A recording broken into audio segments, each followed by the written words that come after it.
Tekanan darah tinggi. Apakah itu hipertensi, tekanan darah tinggi? Jantung anda bertugas sebagai alat mengepam di mana ia menguncup dan berehat. Aktiviti ini menghasilkan tekanan yang membawa darah ke seluruh badan. Tekanan darah ini berbeza bagi setiap seseorang individu dan bacaannya juga berbeza.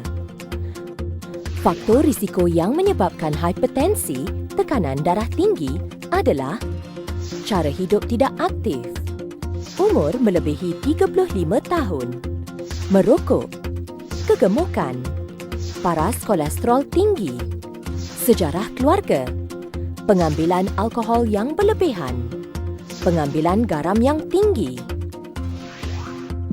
Tanda dan gejala.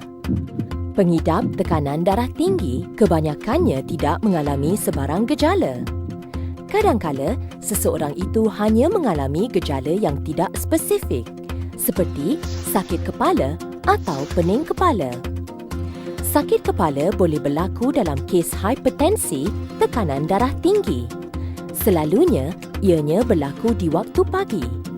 Bahagian belakang kepala dan rasa berdenyut bergantung kepada tahap keterukan hipertensi, tekanan darah tinggi. Untuk memastikan atau mengesahkan hipertensi, tekanan darah tinggi, sila periksa tekanan darah anda di klinik berhampiran. Doktor anda akan menasihatkan berapa kerap anda perlu memeriksa tekanan darah. Peringatan, jangan tunggu sehingga gejala timbul kerana ia mungkin telah terlambat. Apakah komplikasi, kesan buruk akibat penyakit tekanan darah tinggi?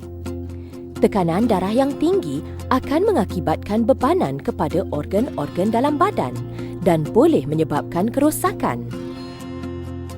Di antara komplikasi, kesan akibat penyakit tekanan darah tinggi adalah seperti otak, serangan strok, angin ahmar atau strok ringan dan sementara, transient ischemic attack. Penyakit jantung seperti coronary heart disease, congestive heart failure, left ventricular hypertrophy, komplikasi pada mata, pendarahan dan kerosakan kepada kawasan yang sensitif dalam mata, keadaan yang dikenali sebagai hypertensive retinopathy, komplikasi pada buah pinggang, kegagalan fungsi buah pinggang, paras serum kreatinin tinggi, microalbuminuria, proteinuria, peripheral vascular disease seperti aneurysm, kehilangan satu atau lebih denyut nadi. Apa yang perlu anda lakukan jika disahkan mengidap penyakit tekanan darah tinggi? Tekanan darah tinggi anda boleh dirawat tanpa menggunakan ubatan. Perlu mengubah amalan cara hidup anda. Amalkan pemakanan sihat. Kurangkan pengambilan garam dan kolesterol. Melakukan senaman berkala. Kurangkan berat badan jika berlebihan. Tangani stres secara berkesan. Berhenti merokok. Mematuhi pengambilan ubat dan rawatan.